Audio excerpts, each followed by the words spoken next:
So, Kaleb, you're one of the actual. We've been with there's protesters, there's occupiers, this and that. You're one of the people who was actually tented there in the East Precinct barricade. So, a few questions for you. Tell us how it went down this morning. This morning around, I'd say about 4 o'clock, we got information from one of our guys that the West Precinct was being loaded up with National Guard, SWAT, and other officers, loading up into buses with their armored vehicles. In order to check it, myself and 2 others went down there to confirm. We came back up and tried to make a plan as how we best execute when they arrive.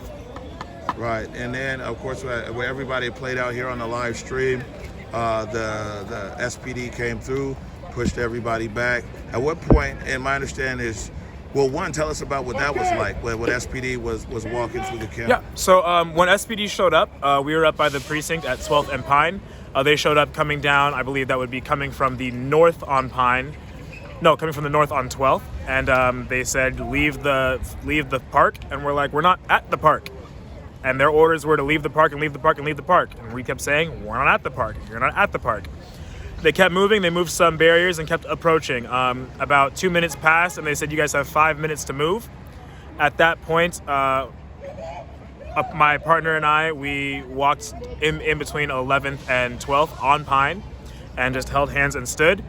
And they drove their armored vehicle up to touch my chest. And then they arrested us right there. We had 5 minutes. It took 32 seconds for them to drive up. Okay, so you weren't even there for the whole push. Not the entire thing. No, I was the first wave. Okay, and so now that the chop is clear, it's been cleared out. Tell us what happens next for a protester like you. I mean, clearly you were to live there. I tell people all the time, people who are living there in the East Precinct area, there's some kind of level of commitment to it. But at this point, the chop is clear. What's next for you? What's next for this movement? What's next for this movement is, I think that there is a confusion that CHOP is a location. CHOP is not a location at all. CHOP is an idea, and that idea will keep pushing on. The mayor, during her press conference, as well as Chief Best, said that they didn't expect any protesters to show up after CHOP was retaken. And you look around right now, and you see silence. You see a barricade. You see a line. And so all I have to say is we're going to keep pushing on, and I invite everyone all over the nation to come join us.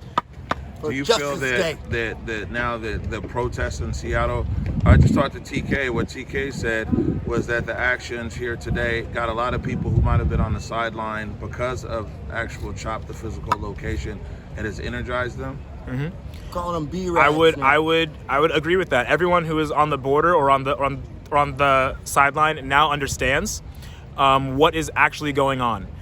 We don't want the building, honestly. Like, awesome. If it changes, great. We want systemic change. We have a list of our demands, and we want them met.